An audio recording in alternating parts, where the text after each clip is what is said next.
Usai menang tinju, El Rumi liburan nonton Chelsea di Inggris. El Rumi liburan nonton Chelsea di Inggris setelah menang adu tinju lawan Jeffrey Nichol. Tak hanya nonton pertandingan Chelsea di Inggris, selama liburan usai menang dari Jeffrey Nichol, El Rumi juga bertemu teman dan mengunjungi tempat favorit. El Rumi sengaja berlibur ke London untuk menyegarkan pikirannya sekaligus melepas penat.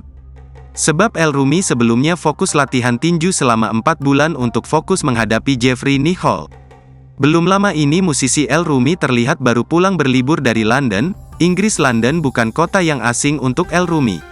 Sebab, El Rumi pernah kuliah di negeri Pangeran Charles tersebut dan sudah dinyatakan lulus dari jurusan bisnis di University of Westminster, London. Selama lebih 3 tahun, El Rumi kuliah di sana. Bagi El Rumi, liburannya ke Inggris itu untuk menyegarkan pikirannya setelah fokus latihan tinju sebelum melawan Jeffrey Nichol.